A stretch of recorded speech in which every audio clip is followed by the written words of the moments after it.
Namaste everyone and welcome. I'm so glad you're joining me for today's explainer. We're jumping straight into the Cook family's absolutely incredible survival epic. What we're looking at today, it isn't just some story about a boat. It's this profound testament to human endurance, to family bonds, and facing what literally feels like the absolute impossible. Just feel the sheer weight of these words. Picture a 6-year-old boy looking up at his dad in the middle of a terrifying, life-threatening storm and saying something this brave. "We aren't afraid of dying if we can all be together." This quote from young Jonathan, it's really the heartbeat of our explainer today. It completely sets the emotional stakes for the crazy journey we're about to unpack. To really grasp the scale of this, we've got to map out the voyage. So, we start with this super hopeful departure in July 1976. But then they hit atrocious weather by Christmas, face an absolute catastrophe on January 2nd, endure a totally desperate struggle through the 4th and 5th, and finally, pray for landfall on January 6th. Keep these dates in mind, right? They're our chronological map from a lifelong dream to, desperate survival. But let's rewind just a bit to the prep work. For 16 long years, 37-year-old businessman Gordon Cook and his wife Mary dreamed of sailing in the wake of the famous explorer Captain James Cook. They wanted to duplicate his round-the-world voyage from 200 years earlier. So they spent literally all their leisure time honing our seafaring skills in British waters before setting out from Plymouth, England. This wasn't some sudden whim, It was a carefully calculated lifelong dream. So, who is on board this wooden-hulled beauty? We've got Gordon and Mary Cook, their son Jonathan, who is 6, and daughter Suzanne, who's 7. And because they're tackling the southern Indian Ocean, which is notorious for being one of the world's roughest seas, they took on 2 experienced crewmen at Cape Town. That's American Larry Vigil and Swiss Herb Siegler. And of course, the vessel herself, the Wavewalker, a 23-meter, 30-ton wooden-hulled beauty, professionally built and rigorously tested in the absolute roughest weather they could find. Now, the first leg down the west coast of Africa went smoothly, but once they left Cape Town, the strong gales really kicked in. By December 25th, they're 3,500 kilometers east of Cape Town, and get this contrast, it's almost unbelievable. They're facing terrifying 15-meter waves as high as their main mast in atrocious weather. But completely defying the elements, the family's determination shines through. They actually celebrate a wonderful holiday, complete with a Christmas tree, right there on the churning sea. But the weather didn't improve in the new year. Actually, scratch that, it got significantly worse. By dawn on January 2nd, the waves were just gigantic. As the ship rose, they're seeing these endless, enormous seas rolling right towards them. And the sensory assault is painful, the literal screaming of the wind and the spray. They had to act immediately. They dropped the storm jib, double-lashed everything with heavy mooring rope, ran through their life raft drill, attached lifelines, donned oilskins and life jackets, and then, they just waited. The real turning point hits at about 6 p.m., and the first sign of disaster wasn't a louder roar, but an ominous silence. The wind just dropped, the sky immediately grew dark, and then came this growing roar. What Gordon initially thought was an enormous cloud towering after the ship was actually a perfectly vertical wave. It was almost twice the height of the others, bearing down with a frightful breaking crest. Imagine being in their shoes, just looking up at a literal wall of water. The impact was absolutely apocalyptic. A tremendous explosion shook the deck, and a torrent of green and white water just broke over the ship. Gordon's head smashed right into the wheel, and he was actually thrown overboard. He's sinking below the waves, literally accepting his approaching death. But then, completely out of nowhere, his head popped out. A wave hurled the nearly capsizing Wavewalker upright. Gordon's lifeline jerked taut. He grabbed the guardrails and sailed through the air into the main boom. The subsequent waves, as he notes, tossed him around the deck like a rag doll, cracking his left ribs and filling his mouth with blood and broken teeth. Somehow, he finds his way back to the wheel, but the terror is really just beginning. The front hatch was suddenly thrown open, and Mary appears, conveying sheer panic. She screams, "We're sinking, the decks are smashed, we're full of water." The starboard side had been bashed wide open, taking in water with every single wave. Gordon scrambles below deck, and it is just absolute chaos. The whole starboard side bulged inwards. Broken timbers are hanging at these crazy angles. Clothes, crockery, charts, and toys are literally sloshed about in deep water. Crewmen Larry and Herb, they're pumping like madmen. But then, debris starts blocking the hand pumps, and horrifyingly, the electric pump short-circuited. The water level is rising fast, and it is incredibly threatening. Going back on deck, Gordon realizes that critical survival equipment has been violently wrenched overboard. We're talking their 2 spare hand pumps, the forest staysail, the jib, the dinghies, and the main anchor, all just gone. It's disaster upon disaster. But then he has a stroke of memory. He remembers they have another spare electric pump tucked under the chart room floor.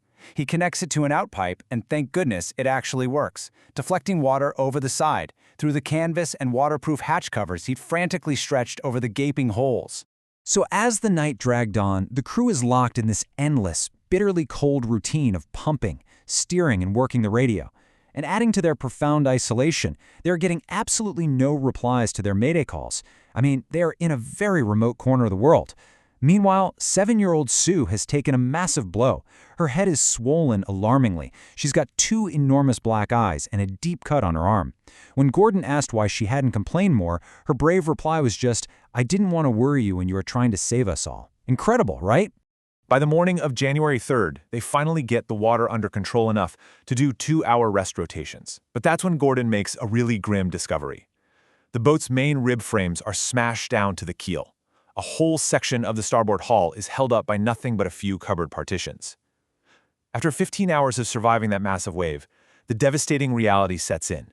The Wavewalker simply is not going to hold together long enough for them to reach their intended destination of Australia. So what do? What's the backup plan? Gordon calculates that their only real hope is 2 small islands a few hundred kilometers to the east. One of them is Isle Amsterdam, a French scientific base. But just look at the staggering math here. He's trying to find a 65-kilometer-wide island within 150,000 kilometers of ocean. They are literally looking for pinpricks in the vast ocean. And to make matters worse, their main compass is lost. Gordon has to use a spare that hasn't even been corrected for magnetic variation to try and estimate the westerly currents. On January 4th, after 36 grueling hours of continuous pumping, they finally reach the last few centimeters of water.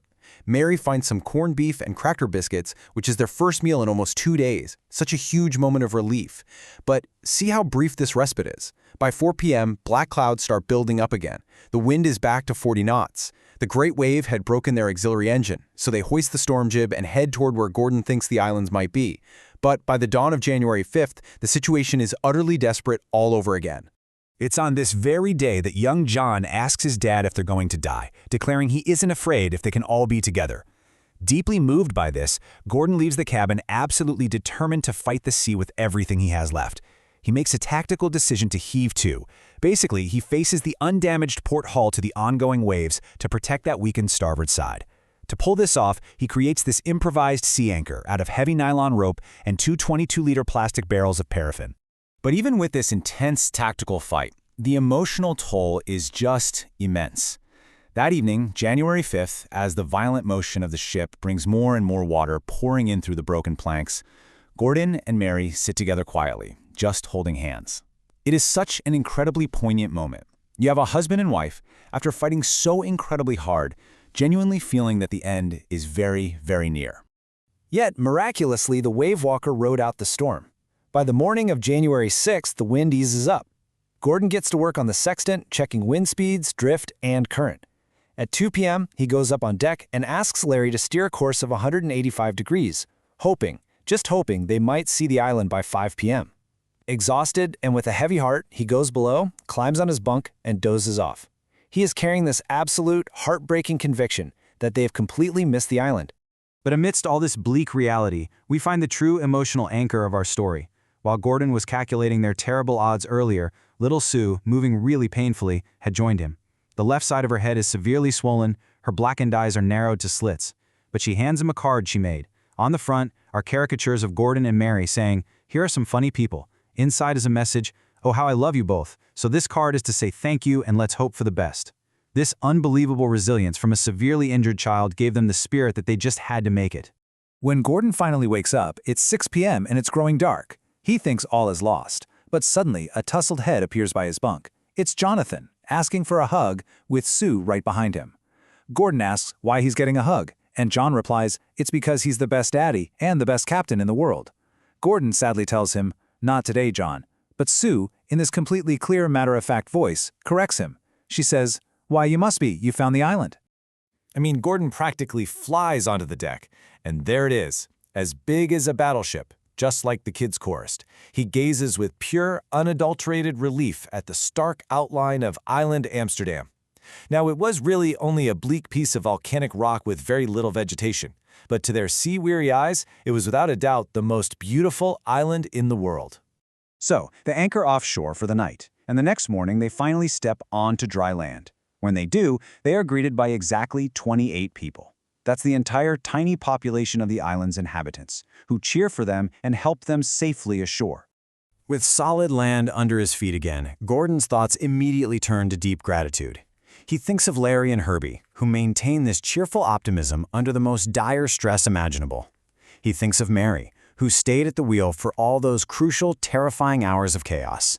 And most importantly, he reflects on his incredible children. A 7-year-old girl who didn't want her parents to worry about a head injury, an injury that later took 6 minor operations to remove a recurring blood clot between her skin and skull.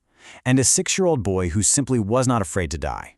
Knowing that Sue endured such a severe injury and yet remained so unbelievably brave right alongside her little brother, well, what does this family's survival tell us about the sheer power of human unity? Their journey wasn't just a physical battle against the ocean.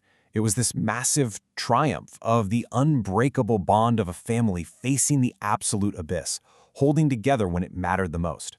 I hope this explainer left you as astounded as I am by their sheer courage. Thank you so much for exploring this with me. Keep learning, and I'll catch you in the next one.